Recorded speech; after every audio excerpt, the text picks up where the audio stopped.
it's still somewhat wild to me that even though it's almost the middle of July 2025, we're still talking about Michigan and the sign stealing scandal because it continues to come up every once in a while. And it fascinates me that on one side, you still have the overwhelming majority of Michigan fans who will tell you that they did nothing wrong. And even if they did something wrong, it's not that big of a deal and it didn't matter whatsoever. And then on the other side, you have reasonable people who will tell you that it absolutely does matter. And yet, Connor Stalions just can't keep getting out of his own damn way. And it's fascinating to me that this still happens because Sonny Dykes, the head coach at TCU, who, of course, led the Horned Frogs to a national championship game appearance via a win over the Michigan Wolverines in 2022, or in the 2022 College Football Playoff semifinals, said that, yeah, we got word that Michigan was stealing people's signs. We changed our signs, and we got some advantageous matchups because of that, because they thought we were running one thing, we ran another. And if you go back at, there is some truth to that there were some obviously big-time plays from TCU during that game. But Michigan just, shot itself in the foot over and over and over again, and Jim Harbaugh did what Jim Harbaugh does, and he cost his team a win. It just happened to be that time that season where he got cocky, got cute, tried to outsmart everybody, be the smartest guy in the room, and it backfired horribly on them. But then, so after Sonny Dykes says, yeah, we got, things were pretty favorable for us because we knew Michigan was stealing signs and we changed them, and they didn't know that. Connor Stalions comes out and says, nah, bullshit, we knew your signs. First of all, if you are in the position of hey, somewhat trying to defend yourself with the NCAA plus the court of public opinion, and the reason I created an elaborate sign stealing operation was because I love my mama so much and she loves Michigan football. How that computes, I don't know. But if you're in the midst of that, maybe just flat out coming out and saying, you think we didn't have your signs? We absolutely did. It's a whole level of, I don't know if you've ever seen, there's a clip that's just famous. It goes viral once every 6 months from Judge Judy, where the case lasts 45 seconds. This chick says that these two dudes stole her purse at a party. And Judge Judy says, hey, what did you have in your purse? And she's like, well, I have my wallet, blah, blah, blah, my cell phone. And one of the defendants says, there wasn't a cell phone in there. Congratulations, you just lost. Judge Judy, who is tough as nails, serious as a heart attack, literally laughs out loud at this point. And I don't know how you don't have that similar reaction when Connor Stalions says, yeah, we had your signs. We knew exactly what plays you were running. Well, wait a second. Haven't you for quite a while been I didn't do anything wrong. I did what I needed to do to help my favorite team win a national championship. And if that included breaking several NCAA rules, who can be mad at me because I did it because I love my mama? And then be no, you might have gotten word that we were stealing your signs, but we still stole your signs. Opens up kind of a whole nother, well, wait a second. If that's the case, what in the hell is going on here? Because TCU says, yeah, we changed up all of our signs. So it's one of three things. Either TCU is lying and they did exactly what they usually did, and Michigan knew what was happening, knew what was going on, and still tripped over their own thing away from a national championship game appearance where they probably still lose to Georgia because that Georgia team's a buzzsaw. And TCU fans were no, the season ended after we played Michigan. We played in that bowl game. It was great. We definitely didn't have another game, and it was a spectacular season. Great memories. So either TCU's lying. Why would they have reason to lie What do they get out of lying in this situation?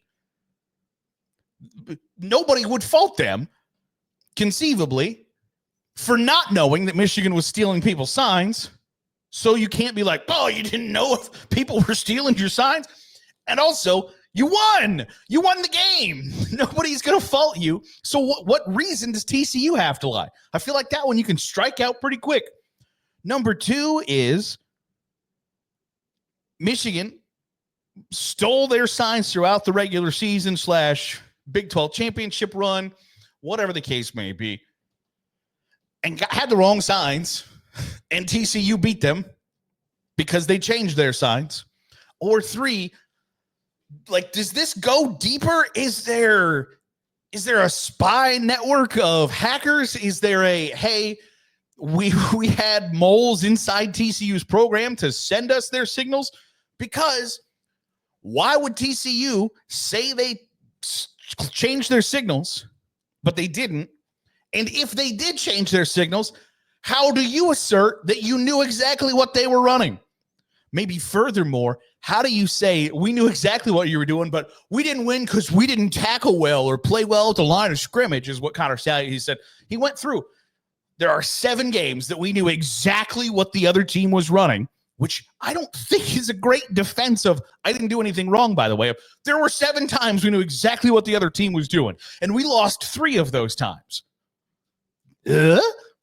Anyway, but the reason he says they lost was because they didn't tackle well, didn't play well at the line of scrimmage, which feels like if you knew what the other team was doing, exactly what was coming, you would play well at the line of scrimmage and somewhat tackle well. But then why would Connor Stalions lie? What does he have to gain by lying and saying, in a game we gave up, 52? We knew exactly what the other team was running. So what the hell is going on here? And that is why I'm still fascinated by this. That is why it still has this strong, firm grip on you that's like, well, wait a second. And that's what sucks, is because I don't know that we're ever going to get to the bottom of this. I don't know that we're ever going to know the whole story, because I don't think it can be both TCU changed their signs and Michigan knew exactly what was coming. Because if those 2 things are true, that just opens up a whole nother dungeon of questions that I don't know that you'll ever get the answer to. And so while I'm still just enthralled by this entire thing, I understand why it continues to pop up, because there are still so many questions that remain unanswered. And I think they're going to remain unanswered for a really, really, really long time. Connor Stalions apparently has a penchant for creating manifestos. Maybe we'll get a deathbed manifesto confessional about, here's how I did it, here's what I did. But by the time that comes out, I don't know how you believe any of it. I don't understand how you could hear anything this guy says and go, oh, well, that's the truth. That feels really difficult to buy at this point. And yet I still want to hear from him, because I want the answers. I want to learn. I want to know just really what the hell happened. And it's frustrating as all get out that I don't think we're ever going to get those answers.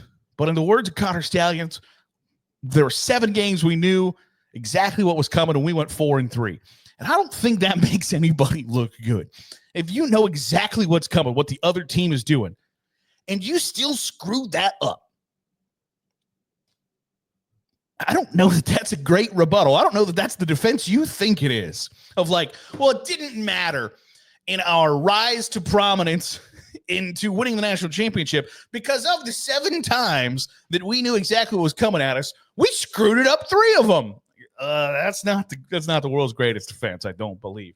But his overarching argument was, we didn't tackle well, we didn't win the line of scrimmage, but when we did tackle well and we did win the line of scrimmage, things went well.